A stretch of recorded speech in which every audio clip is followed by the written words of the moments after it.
नमस्कार, good morning. आप देख रहे हैं रिपब्लिक भारत और मैं हूं आपके साथ मोनिका ग्रोवर। दीपेश बरगले भी मेरे साथ हैं। तमाम बड़ी खबरों का रुख करेंगे, लेकिन सबसे पहले आपको बता दें दिन की वो 5 बड़ी खबरें जो सुर्खियों में रहने वाली हैं और जिनसे जुड़ी तमाम अपडेट्स एक एक कर हम आप तक पहुंचाते रहेंगे। और ये 5 बड़ी खबरें इस वक्त आपके सामने आपकी टीवी स्क्रीन पर। सबसे बड़ी बात, प्रधानमंत्री नरेंद्र मोदी कैबिनेट की बैठक आज करते हुए नजर आएंगे। दूसरी बड़ी बात, नायब सरकार की आज परीक्षा है, विश्वास मत हासिल करना होगा। सेमीकंडक्टर्स की सौगात पीएम की तरफ से दी जानी है। तीसरी बड़ी खबर, 3 सेमीकंडक्टर्स की सौगात दी जाएगी। और चौथी, जेजेपी की हिसार में रैली है, इस रैली में किस तरीके से शक्ति प्रदर्शन किया जाएगा ये देखना होगा। और 5वीं बड़ी खबर मुख्तार अंसारी से जुड़ी हुई, जो कि एक पुराने 25 साल पुराने मामले में दोषी करार दिए गए हैं। ऐसे में सजा का ऐलान आज होना है, देखना होगा कितनी सजा मुख्तार अंसारी को होती है।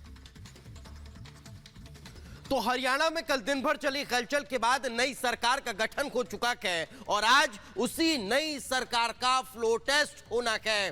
तो नायब सरकार का आज फ्लोर टेस्ट होना है। लगभग 48 विधायकों के साथ होने का दावा किया जा रहा है। और वहीं बीजेपी जेजेपी गठबंधन में टूट के बाद आज हिसार में दुष्यंत चौटाला शक्ति प्रदर्शन करने वाले हैं। गठबंधन टूटने के बाद जेजेपी की आज बड़ी रैली होनी है। तो आज भी हरियाणा में 2 बड़े पॉलिटिकल डेवलपमेंट देखने को मिलने वाले हैं। ये आप अपने टेलीविजन स्क्रीन पर 2 तस्वीरें देख पा रहे हैं। नायब सरकार ने शपथ ग्रहण कर लिया कि और आज उसकी अग्नि परीक्षा होनी है। तो दूसरी तरफ गठबंधन टूटने के बाद आज हिसार में दुष्यंत चौटाला शक्ति प्रदर्शन करेंगे। तो आज दिन भर ये 2 महत्वपूर्ण जो अपडेट हैं, जो हलचल है, वो देखने को मिलने वाली है। तो आज हलचल वाकई में जमकर देखने को मिलने वाली है। हरियाणा में किस तरह की हलचल होगी लगातार हम आपको बताते रहेंगे। लेकिन हरियाणा में जिस तरीके से नायब सरकार की हम बात करते हैं, तो नायब सैनी सरकार को विधानसभा के पटल पर अपना बहुमत आज साबित करना है। बीजेपी से गठबंधन टूटने के बाद जहां पर मनोहर लाल खट्टर की विदाई हो चुकी है, तो वहीं हिसार में आज जेजेपी रैली का शक्ति प्रदर्शन की तैयारी में है। अब सबके जहन में सवाल है कि चुनाव से पहले सीएम बदलने का बीजेपी का यह दाव हरियाणा में आखिर कितना कामयाब हो पाएगा। एक रिपोर्ट देखिए।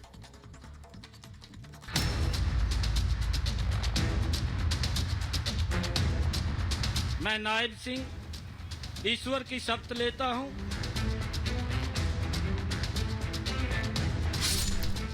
नायब सरकार सियासी बेड़ा पार।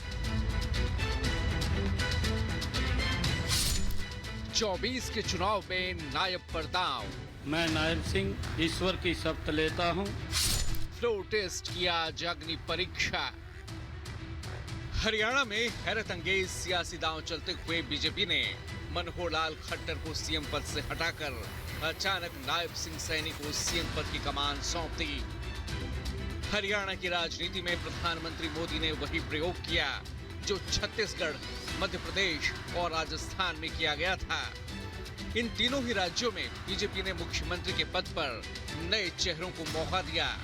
मंगलवार को ही मनोहर लाल खट्टर ने अपनी पूरी कैबिनेट के साथ इस्तीफा दे दिया था, जिसके बाद हरियाणा में बीजेपी और जेजेपी का गठबंधन टूट गया। कल नायब सिंह सैनी ने पहले खट्टर के पांव छुए और फिर सीएम पद की शपथ ली। और आज विधानसभा में नायब सिंह सैनी सरकार को अपना बहुमत साबित करना है। 48 विधायकों के समर्थन का दावा बीजेपी कर रही है और आज विधानसभा के फ्लोर पर सरकार के बहुमत का फैसला होना तय है।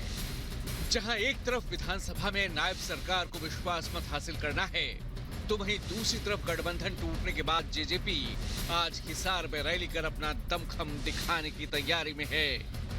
लेकिन यहाँ सबसे बड़ा सवाल ये है कि आखिर 4.5 साल से चल रही खट्टर सरकार ने अचानक इस्तीफा क्यों दे दिया। दरअसल हरियाणा में सियासी बदलाव की शुरुआत 1 हफ्ते पहले ही हो गई थी, जब बीजेपी के केंद्रीय नेतृत्व की बैठक हुई थी। मीटिंग में एक रिपोर्ट पेश की गई, जिसमें बताया गया कि हरियाणा का जाट समुदाय खट्टर से नाराज है। रिपोर्ट के जरिए बताया गया कि अगर मनोहर लाल खट्टर आगे भी पद पर बने रहे, तो मुमकिन है कि जाट वोटर एकजुट हो जाएं और कांग्रेस के पक्ष में चले जाएं। ऐसे में बीजेपी को खामियाजा उठाना पड़ सकता है। इसी रिपोर्ट के बाद से रणनीति बनना शुरू हुई और आखिर में मनोहर लाल खट्टर का इस्तीफा हो गया। दरअसल एंटी इनकम्पेंसी के खतरे से निपटने के लिए बीजेपी ने ये बड़ा कदम उठाया है, क्योंकि हरियाणा में सबसे ज्यादा आबादी जाट समुदाय की है।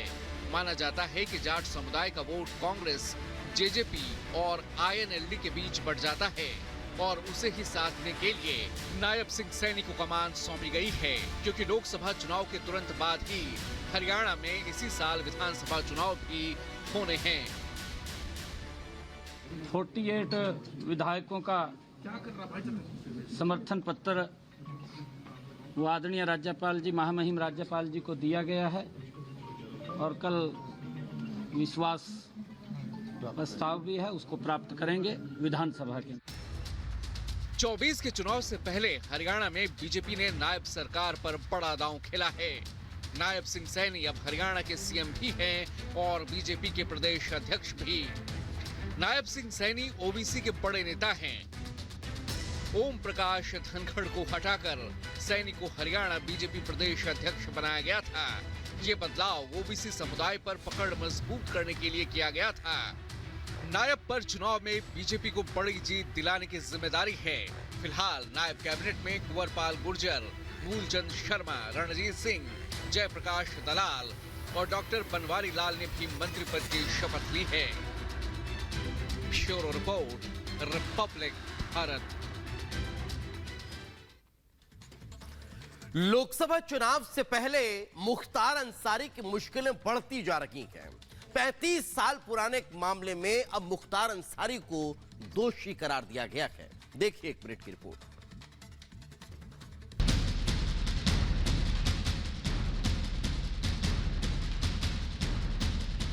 माफिया मुख्तार अंसारी की मुश्किलें कम होने का नाम नहीं ले रही हैं। अब एक और मामले में मुख्तार अंसारी दोषी करार दिया गया है।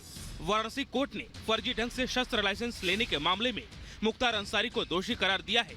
35 साल पहले फर्जी शस्त्र लाइसेंस मामले में गाजीपुर जिले के मोहम्मदाबाद थाने में मामला दर्ज किया गया था।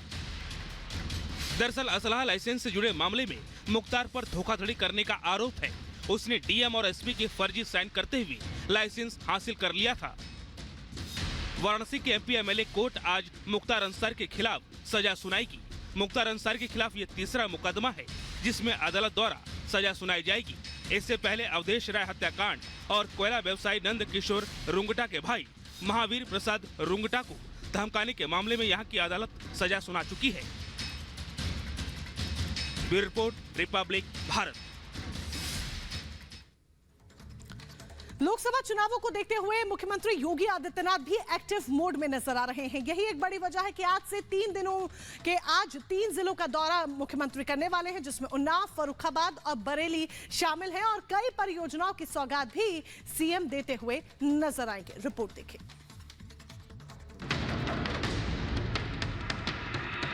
सीएम योगी आदित्यनाथ लोकसभा चुनाव में बीजेपी का माहौल बनाने के लिए आज से शुक्रवार तक हर दिन 3 जनसभाओं को संबोधित करेंगे। फिर एक बार मोदी सरकार के संकल्प के साथ मुख्यमंत्री सार्वजनिक सभाओं में डबल इंजन की सरकार की उपलब्धियां गिनाएंगे। मुख्यमंत्री के रैलियों की शुरुआत आज से होने जा रही है। पहले दिन यानी आज उन्नाव, फर्रुखाबाद और बरेली में सभाएं करेंगे। सीएम योगी आज सबसे पहले उन्नाव पहुंचेंगे, जहां 241 करोड़ से ज्यादा की 103 परियोजनाओं का लोकार्पण और शिलान्यास करेंगे। इस दौरान शहीद गुलाब सिंह लोधी की प्रतिमा का अनावरण भी करेंगे। दोपहर करीब 2 बजे सीएम योगी फर्रुखाबाद में 288 करोड़ की 102 विकास परियोजनाओं का लोकार्पण और शिलान्यास करेंगे। सीएम योगी आज बरेली वासियों को भी करोड़ों की सौगात देने जा रहे हैं। 328 करोड़ की 64 विकास परियोजनाओं का लोकार्पण और शिलान्यास करेंगे। महादेव ओवरब्रिज के साथ आदिनाथ चौक का भी लोकार्पण करेंगे। Bureau report, Republic Bharat.